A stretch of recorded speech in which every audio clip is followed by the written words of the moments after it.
it's time for one of the most tragic moments in the history of this vlog.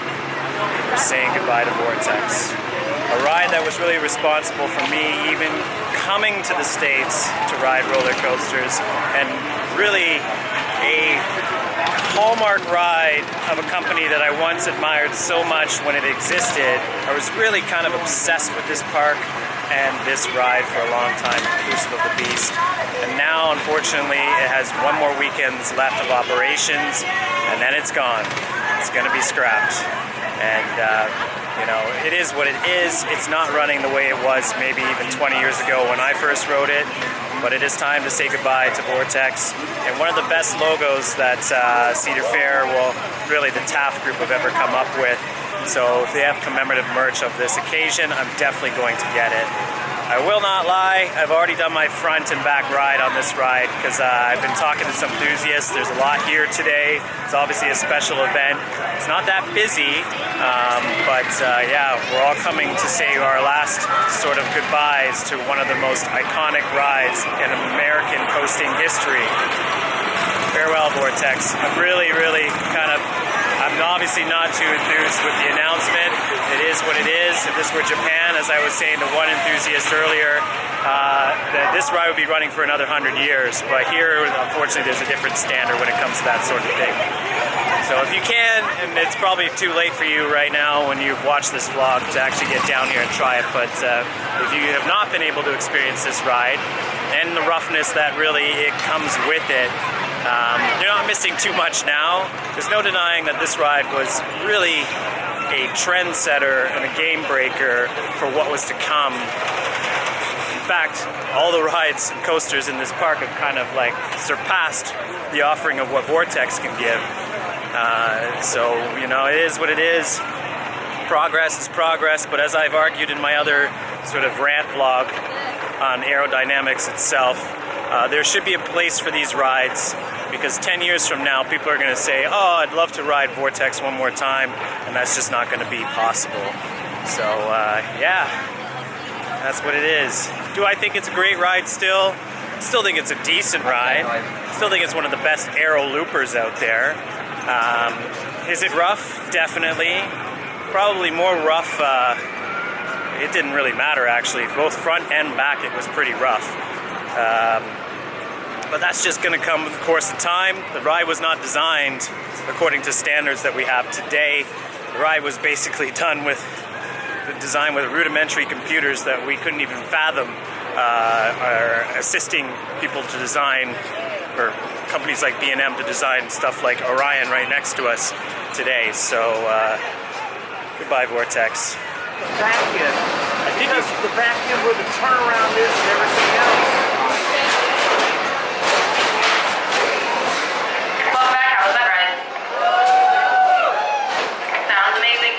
I can't believe that this is going to be the last time that I'll be in this station riding this iconic ride.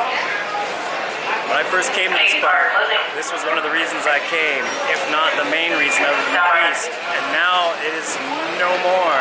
It's amazing how things progress over time. I am making that argument, though, that without a ride like this, we wouldn't be where we are today. We forget about the contribution that aerodynamics made to the roller coaster community. Well, not even the community, just the roller coasters in general, about pushing boundaries in the 80s and early 90s to the point where the company went bankrupt.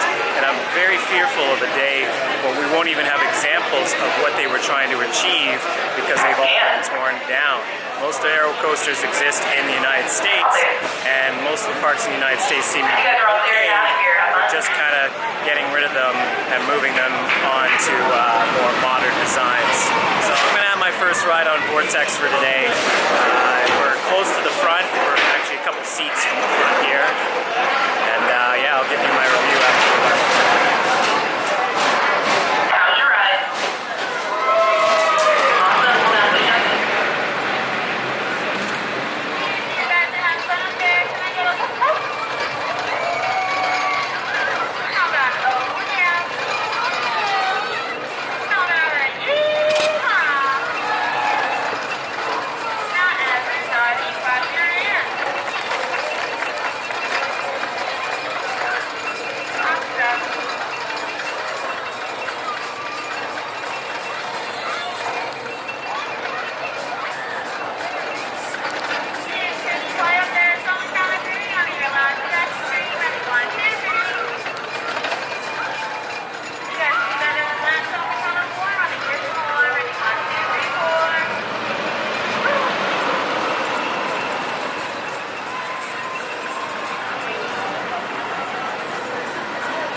other things I gotta say before I forget. This is the best corkscrew in the world. Even though it's very painful, the fact that it's so high up off the ground in this valley, the sensation of looking down from it when you're actually at the apex, it's pretty cool. If you can get over the headbanging. I also love the bat wing section of the ride as well, which is fantastic, even though that is really rough too. It's not as rough as, you know, it's probably not the roughest I've been on. The one at Darien Lake on Viper is more rough. But this ride is what it is. It was the first with the 6 inversions, so it's a record breaker for its time. But yeah, it's time to say goodbye, and I'm enjoying the fact that so many people are actually taking the time out from all over the world, it looks like, to come out and do so. So, farewell, Vortex.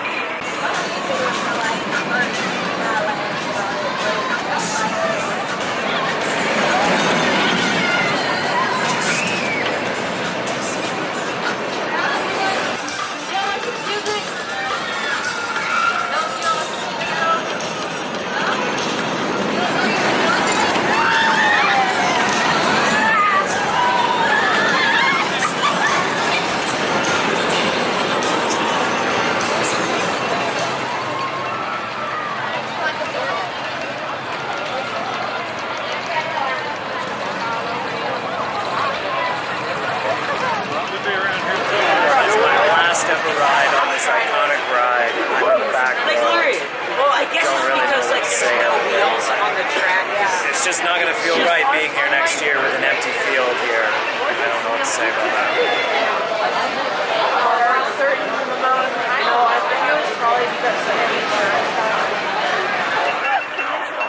And that's it. Vortex. We're all done. I'm sure that whatever comes to this field will not disappoint us, because after all, Kings Island really does not really work in the mode, or ever has worked in the mode of producing disappointing rides, but it's still going to be a bittersweet sensation coming off of this ride for the final time. Vortex.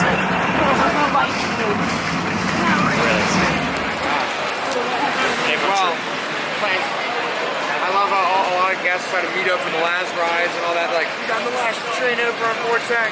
I wasn't gonna come next weekend for that because it would just be too crazy. But like, we got the last train over on Vortex. Yeah. You know what happens in half an hour after park? You guys get the ride. Of course you do. Yeah. Well, that's the last civilian ride